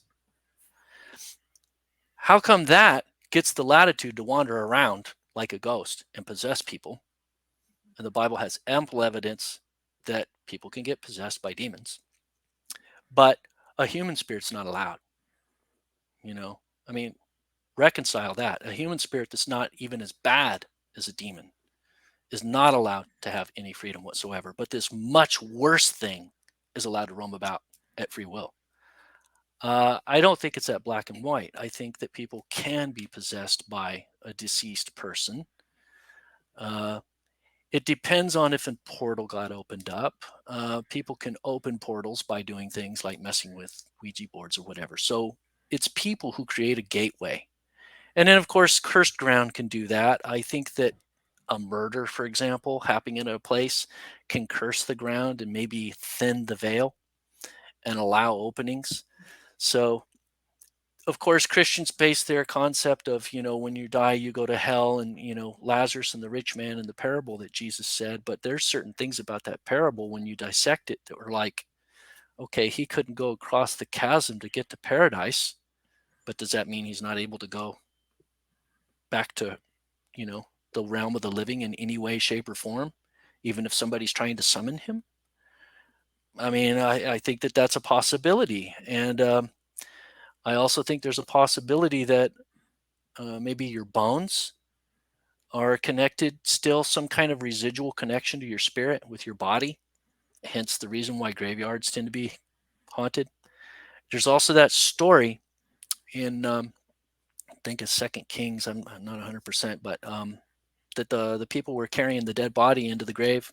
They accidentally dropped the body and it rolled into Elijah's tomb, touched Elijah's dead body, and he resurrected from the dead, the dead body, the person that they took in there. Because there was still so much residual glory of God's power in Ezekiel's bones that the guy got resurrected. So there's a connection still to Ezekiel, or was it Ezekiel? Or yeah, was it? I think it was Ezekiel's dead body that he touched. Those bones had residual power, glory still in them. So there was still a connection to Ezekiel and God through that corpse, through those bones. What if demons have the same thing, right? The demon died, and those bones are like in the earth, and that would be a cursed place. So you see these shows about hauntings and stuff where there's the ground is bad, the place is bad, right? Maybe if you brought a bulldozer around there and you started digging around, you might find a Nephilim body under there, some bones. That's also my theory as to why museums have gotten rid of those bones. Did a huge research thing on giants and why don't we find any giant bones, right? There's plenty of archaeological documentation showing that they have found these giants all over the place. And yet when you go to the museum, they're not there. The archaeologists wrote down meticulously all the things that they found. Why would they write about something that they did not find? Especially something as audacious as giant bones. And yet, those bones, where are they? Well, think about it from the curator's perspective. Let's just say some archaeologist brings in, oh my gosh, look at this human skull is this big. This is outrageous. This will be, we'll get people visiting us for days, years. This will be a huge sensation. And the day they bring that thing in, bad stuff starts happening left and right in that museum. People getting sick, people seeing ghosts, poltergeist activities, stuff flying all over the place. I mean, those bones, holy crap, that's a demon. That is a demon associated with that thing. Get that out of here. Yeah, I wouldn't want that next to my dinosaur bones. Oh. Yeah, we'd have a night at the museum type situation happening. Just So on there a might be bunch. very well normal, natural, logical explanation as to why they have systematically gotten rid of those bones. I've also heard that there is a possibility that certain high-level satanic orders might have wanted to get a hold of them for rituals and stuff. You got some of these billionaires like in the WEF, and some of them, they creepy dudes, Illuminati types, and not like that I get into a lot of that research and everything, but I've heard a few things. I mean, in the WEF, they're not nice people. I mean, they literally publish on their website that one of their main goals is to reduce the population of the earth by a couple of billion. That's maniacal, psychotic rage. And these people are billionaires and they're pulling the strings of global affairs, right? And these people, some of them are into this weird, twisted stuff. And they might want to be like saying, hey, Smithsonian, give me all you got on that stuff. We want to like crush all those bones and make a relic with it, and have our rituals with it. Can you imagine all these Nephilim, like 1,000 Nephilim, crushed and molded into a single object, and then make that part as your satanic ritual, this thing that's got all of this satanic, demonic residual energy in it? Of course they would want that. Yeah, So that would be some explanation as to why these bones might be hard to find. it's very Clive Barker-ish too. It's almost kind of scary that again, you just put something out there in the ether for being that I wasn't even considering, and now I'm gonna just ponder that all night while I'm Well, the trying Bible to go gives to you a sleep. concrete example of God's glory being in some bones. Maybe the opposite of that is also true. Maybe anti-glory, evil, the wretchedness of something can also be there in a residual form and somehow connected to the spirit. And then that in turn can open up a doorway, allowing these things here into this world. There's one thing the Bible's not very clear about, and that's how a person gets possessed. Other than, you live a disobedient life and you're doing all kind of crazy stuff. You're going to bad places, you're doing the bad things, maybe taking drugs and stuff like that. And you open the door, and when you get down that path of disobedience to God and rebellion to a major extent, you start opening up that demonic realm and you can become possessed. But that is a little easier to understand. But what about these instances in the Bible where you find kids that are possessed by demons and they're thrown into the fire? And before Jesus came, I think Satan had a lot more power in this world. So he was doing all kind of bad stuff. And then when Jesus came and the disciples came, they were casting demons out left and right. And what went hand in hand with exorcism? Healing. And you say them right together. He healed the sick. He cast out the evil spirits. Right? There you go. You want to know where a lot of diseases come from? When these things possess you, their DNA doesn't quite mix with yours. And in the quantum level, you get viruses. Look what a virus is. It doesn't even make sense, even biologically. Are you calling me out for having strep throat? A virus doesn't make sense biologically. It destroys its host. It's Are you what a saying? demon Are you saying does. I'm possessed? No. The funny thing is that there's a interested. stigma when it comes to possession, right? But honestly, it should be treated like any sickness, because Jesus healed the sick and cast out evil spirits. And then some of this could be energy. What if it's not like a spirit in the traditional sense that we think? Maybe it's just residual energy in a place, and we're like sponges. Everywhere we go, we're soaking the stuff up. Some people soak up more than others. Some people kind of reflect it. Other people, they absorb it, and they need a detox. So, the good news is when you become a believer, you pray the blood of Jesus, you can clean this off all the time. And that even goes to the full-blown physical manifestation where you can be physically healed from a sickness or a disease or something, right? But the demonic component, the spiritual component of sickness, I think that that's a reality that we always deal with, but our science isn't quite there, at least in the public realm, public sector. Not to say that we don't have that kind of technology. I think we probably do, but covert government agencies are hoarding it and they don't want to let it out. From what I've read. On top of that type of evil, maniacal government stuff, there's also just a general willingness from the populace to just accept that things are the way that they are. And I think a lot of those things that are kept from us, comes from that discrepancy, and that if enough people stood up, fought for those types of that information, that eventually these super rich evendoers behind the government would have to answer. You would think so. I've been following Raymond Greer, Dr. Raymond. Is it Raymond? No, Stephen Greer. Yeah, you the familiar with Disclosure him? Project. Yep, very Yeah. familiar with Stephen Greer.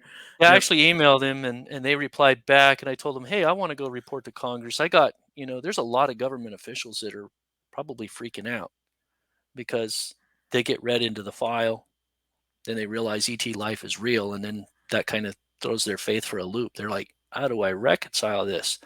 So I've taken my book, Christian UFOlogy, and I'm like, it makes perfect sense. It actually, I connected the dots. It makes perfect sense. I believe actually this more because it's in the Bible, and I found it in the Bible, than I do from even my own experiences of communicating with a ball of light. I see everything in the Bible, God talking about the angels, the realm of heaven, dissecting the meaning of the word, Shamaim and Oranios in Greek, Shamaim in Hebrew. That's a plural word, heavens. And it's first used in God created the sun, the abode of the sun and the moon and the stars. That's the heavens. And then that same word where it talks about angels and associating angels with heaven uses the same word, Shamaim. So angels are literally among the sun and the moon and the stars, according to the Bible.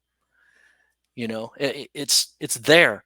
So even Christians who are having a hard time saying, I think ETs are earthbound. They're not among the stars. They're just in another dimension and they're demons. Some, sure. Satan is the prince of the power of the air. He's in first heaven. I actually picture Earth as an onion, a multidimensional onion. This is what the Bible describes. First heaven is the sky. It's not just the sky.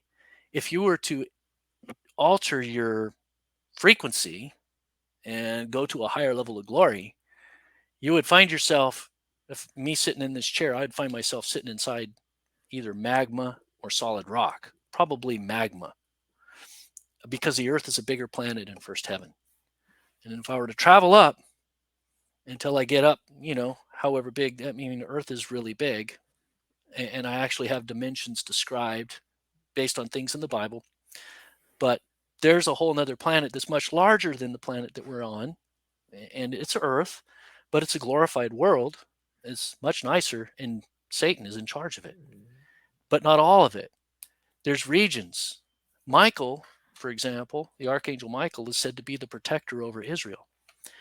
This whole structure is explained in the book of Daniel. When Daniel prayed, right?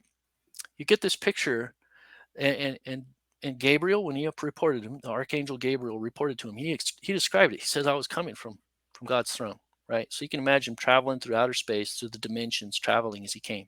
When he encountered Earth, he entered first heaven.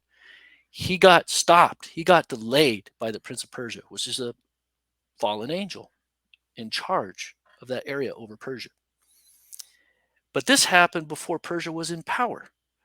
So things were happening and changing in that first realm, in the first heaven first. And then our world is a mirror image of what goes on up there. When powers change over there, we have wars and everything, and then our boundaries get redistributed and things change down in our world, right? So he encountered the Prince of Persia, delayed him 21 days. he finally went through. Michael was there in that first heaven, reported over and fought. They had a literal battle in first heaven. For all we know, some of that even could have spilled over into this dimension. They might have seen spaceships and stuff flying around. We don't know. And then then Gabriel came down. He finally reported to Daniel, and he gave him the prophecy that we have in the book of Daniel. And when he left, he didn't just disappear. In fact, when Jesus left, what did he do? He floated up. He didn't just disappear, right? He floated up. He had to go through the first heaven and went off God's throne, right? Why do we call heaven up? We associate heaven with up, right? That's why. It's because first heaven surrounds the earth. And Gabriel penetrated, he went from God's throne, third heaven, traveled through second heaven, outer space, multi-dimensions, reached earth, hit first heaven, had to penetrate first heaven and come down to Daniel and meet Daniel. Talk with Daniel. And he said, when I leave, I have to go through there again. Well, why couldn't he go around? Because he penetrated, came down, right? He has to go back up and repenetrate the shell that he's in and fight his way back through to get back home. So that's your picture. First heaven, second heaven, outer space, third heaven, God's throne, where, most likely in the northern hemisphere, because the sides of the north is consistently associated with God's throne. And you talk about, okay, what would happen if Gabriel kept going down? Heaven or earth is a smaller earth in a lower dimension, in a lower, more cursed dimension. That's hell. The Bible literally says hell's in the heart of the earth. So how have you ever reconciled that? You have earth, and then they say hell's inside the earth, right? Well, wait a minute.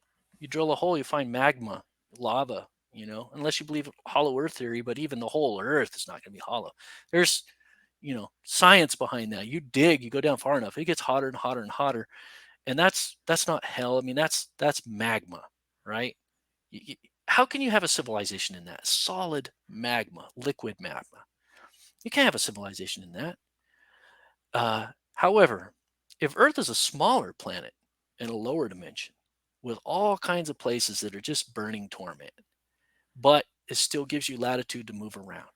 And then you have the description of Lazarus and the rich man. There is a place down there where there's a chasm and there's spirits that are trapped. And in the Old Testament, there was even a place of paradise. So there's a nice place down there. There was until Jesus was crucified, and then he went down into the underworld. Onion theory, right? He went down to get to this lower realm of existence in another dimension, but inside the earth, where Earth is probably a smaller planet. And in there, he released the spirits from that paradise part, and then he proclaimed victory to the spirits that were trapped in the torment part. And for all we know, he could have even preached to them too. And some of them might have had an opportunity, but we don't know. That I'm still a little bit foggy, but he did release the spirits trapped in the paradise part. And then that place got vacated, which leads me to think that maybe demons went and took over that, because if they have the ability to come all the way to the surface and possess people, then why couldn't they go over there, go back down over there and take that over, and then use that as a place to launch this deceptive campaign that everybody goes to heaven when they die? So you have these people having these near-death experiences, and they perceive what they call heaven, but what do they describe it as? They describe it as a beautiful place, but they don't even mention the love of God. And you can't say that you've been to heaven when you don't experience that overwhelming, intoxicating glory of God loving you. That's the main thing that you remember about it. And yet I've read people's descriptions, these astral projectors and stuff, talking about, oh yeah, I went to this place. It was all this beautiful place. Oh, I saw waterfalls. I saw this, I saw that. Oh, you probably went to the paradise part. And I bet you it got inhabited by these fallen angels, either fallen angels that have the ability to go down there, and they're like in the first heaven, like Satan, Lucifer, right? He's in the first heaven. He's not in hell. A lot of people get puzzled. I thought the devil was in hell. No, he's a prince of the power of the air. Somehow he's evaded hell. How did he do that? It's because he tricked everybody else into crossing the line. He's the instigator. He's the one saying, hey, I bet you couldn't do that. You should do that. He convinces people. convinces everybody else to do his dirty work, and he just goes up to the line, and God is like, you know what? You're my alternative. For everyone who rejects me, I'll let you continue to do that as long as you don't cross the line. You're allowed to do it for people that are disobeying me. So there's this balancing act, and you actually read that in the book of Job. It's really heady and hard to conceive, right? Why can God actually uses the devil, but he uses him only in areas where we're like disobedient to God. The whole strong delusion that we read about in Second Thessalonians, and I wrote a book called The Strong Delusion, and it really covers this a lot. It's this balancing act of free will, where God allows Satan some access to do certain things. I mean, honestly, if Adam and Eve said, "Get lost, stupid snake," it would have been done. It would have been done. He would not have any power here. And then our whole planet Thanks, would have been Andrew. populated, and they would have started translating into angels, and they would have expanded into the cosmos and started populating the other planets out there like Lucifer's kingdom did. Honestly, what we see in the moon with the hollow moon theory and stuff like that you've heard about, what you see in Mars, all the structures and stuff on there, that's part of Satan's ancient kingdom. And it wasn't just Earth. And in fact, I've even read that the asteroid belt used to be a planet. It was called Astera, and that might have been one of his strongholds. And he had a whole civilization there, and that's how God blew up. God blew that planet up. It's called the failed accretion theory. How some scientists, but then there's also the theory that the exploded planet hypothesis. Richard Hoagland wrote about that, and so I talk about that in my book Aliens in the Bible. And I think that was a satanic stronghold, that the devil had a stronghold. Earth was his kingdom. This was his throne, but he expanded to the whole, all over the place. He walked amidst the stones of fire, not just this solar system. And he had, deceived 1/3 of the angels, roughly. And I kind of get that from Revelation. This dragon dragged 1/3 of the stars in the sky. What are those stars? Angels. Angels literally in the stars, amidst the stars. So it's all of this information. It's like literally telling you black and white what I'm talking about in scripture, but everybody symbolizes it to death, and then they lose the meaning. Right. And these clues of what it means, they're everywhere. And that first time when I started reading the Bible, I mean, Jesus visited me in that dream. I woke up. Who was that? And I asked, and I heard his name, and and I woke up, and I'm like, okay, I'm a Christian now. What do I do? What do Christians do? And I was dithering, right? I'm walking around my room. I'm ripping posters off the wall. No, that's not good. That's not good. I mean, like seeing things for the first time, right? Sin, like, gosh, my room is this throne of sin. Ripping stuff and throwing things away left and right. And then I'm like, I got a Bible around here. I know Christians read the Bible. I got to read the Bible. I need to find a church. I got to get baptized. I'm just making this list, right? I'm dithering and freaking out. And I finally find a Bible, and I'm like, okay, let me read this. I start reading Genesis, and very beginning, chapter 6, I'm reading about the flood of Noah. And I'm like, wait a minute. I remember Grandma talking about David and Goliath, but I never asked where these giants came from. This is where they came from? This is crazy. This is the most paranormal book I've ever read. And then I realized, absolutely. Then I realized, I know what this is. These Nephilim. I know what it is. This is otherworldly beings. These fallen angels. They're bad guys. They're ET bad guys, and they came and mated with us, and they created these angels. And how else could they mate? If for the longest time, I thought angel, spiritual, like most of these Christian thoughts, the angel is a non-physical. No, they're physical. They can do non-physical things. Their bodies are glorified. They can walk through walls. They can fly. They just change the vibrational frequency of their atoms to do it, right? And we get this impression that they're not physical, but they are very physical. They're, in fact, more physical than us. And they have to change their frequency to come down here and be in this realm. Probably for them, it's kind of like for us, it would be like holding your breath and jumping in your pool and swimming underwater, right? It's not your natural environment. You don't feel comfortable there. You can only stay there for a little while. It may take some skill and some energy to be sustained down there for a while. So for the angels to come here, they have to do some kind of version of that. It may take some juice on their part, or maybe they have some kind of technology. But all these things that differentiate angels from aliens, without thinking, I'm starting to enumerate a list, right? Okay, angels. I can't think of an angel. Why would an angel need technology? They got God's power, right? Wait a minute. Angels use chariots. Why do angels use chariots? Now, okay, that's a question. Let's put this over here. Well, wait a minute. Their chariots are not normal. Their chariots fly. Would an angelic chariot have wheels? Why would it have? What's the point of a wheel? It doesn't need them. It's held by gravity, right? It's pushed down. The wheel helps it push forward, makes it easier. But if it's floating, why would it have wheels? So it probably doesn't have wheels. And what's moving it? Is it a horse? Wait a minute. It's floating. If it has the power to float, it probably has the power to move, right? Because it has to defy gravity to float. And then plus, if it's a magical horse that's pulling it, why isn't the chariot dangling underneath it? What's keeping this chain? What's our mentality here on this? Are they getting sprinkled with angel dust like Santa's reindeer?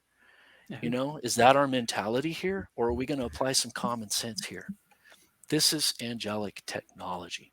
This is a vehicle for otherworldly beings. It has to be. And then, of course, you read Ezekiel chapter 1 and 10. I mean, he literally even mentions the kind of metal that's on the bottom, beryllium, right? What is beryllium used for?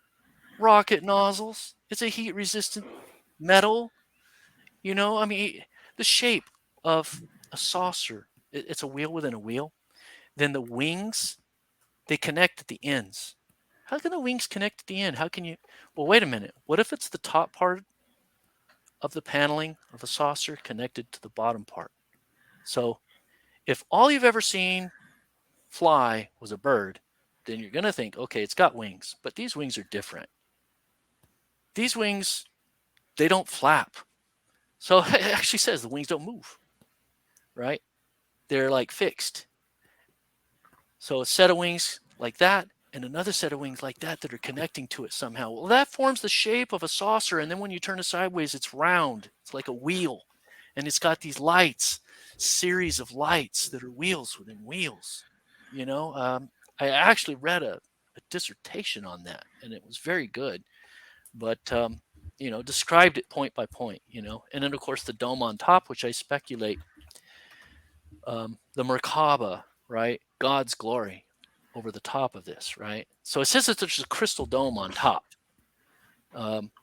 That's just like the thing that my grandmother saw, right? The UFO with a typical transparent dome on top where the things can see through it, right? And but there seemed to be some kind of portal there where he's looking through to God's throne. Well, what by its very nature is any intergalactic transdimensional vehicle going to be capable of doing? Opening up a portal.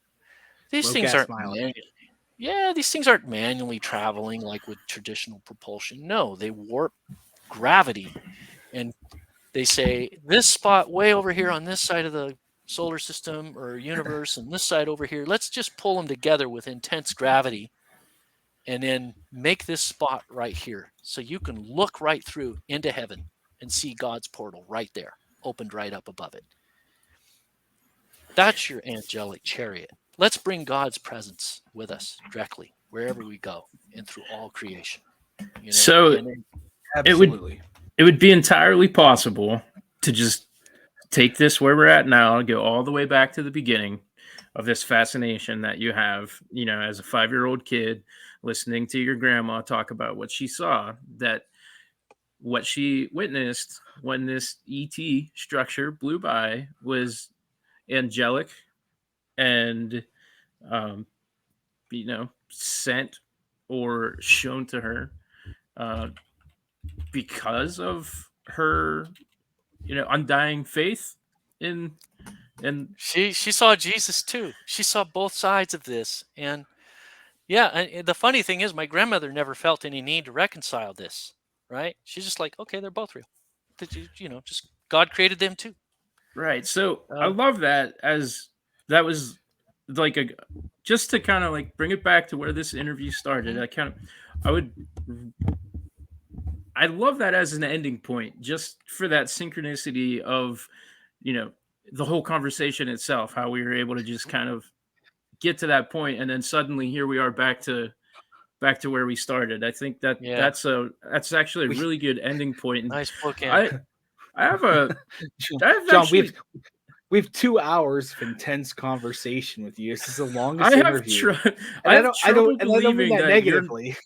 that you're not like ordained in a ministry somewhere, because you speak so passionately about this stuff that I just sat here and I just listened and I absorbed it. And what I want everybody listening to check your stuff out. So I want to give you the opportunity to promote everything that you have, be it your website, your books, any type of events or upcoming shows.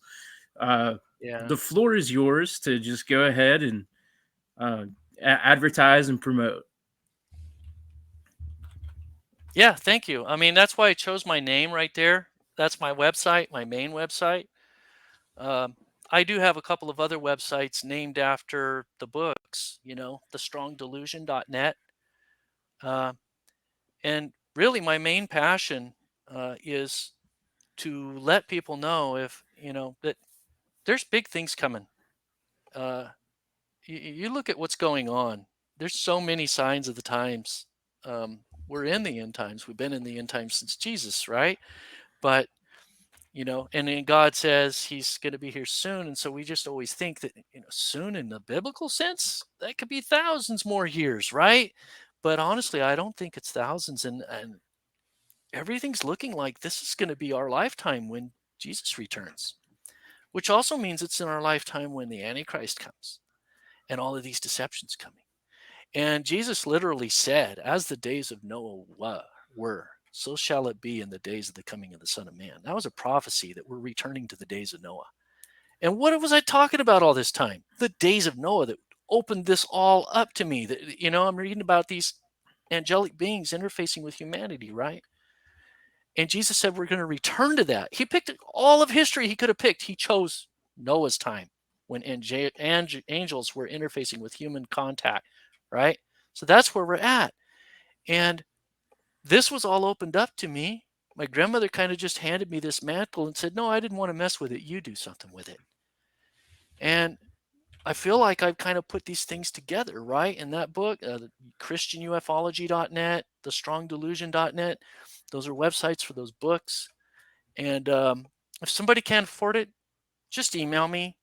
All I ask for is just maybe give a review for me on Amazon, and I'll email you a PDF of the book. Wow, so there you go. So that's, it's years of research. I've been researching this.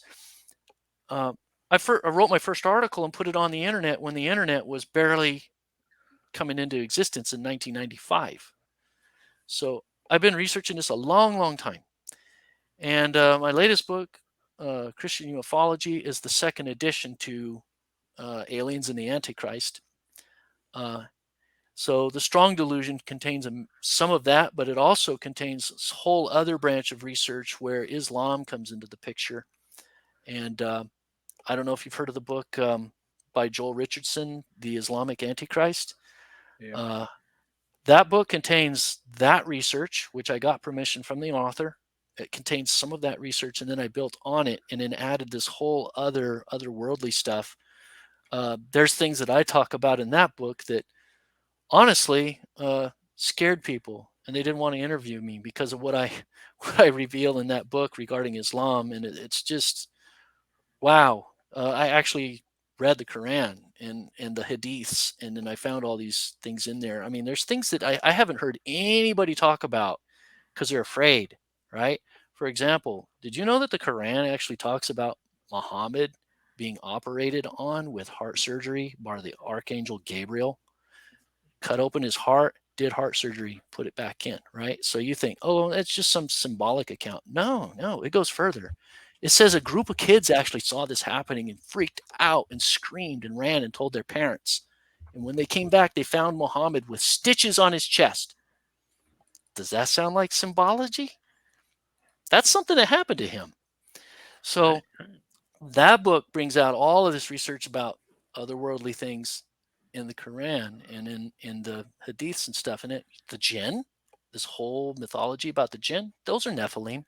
I did this huge thing, here's what the jinn are, here's what the Nephilim are, and they match. And then, of course, that book brings it all together. Here's how Islam fits. Here's how Christianity fits. Here's how this otherworldly stuff comes into the picture. I mean, it's all there. But the big thing, too, which I come back with Christian UFOlogy is, these people in government and stuff, they're seeing all these UAPs and stuff. That's a fulfillment of prophecy.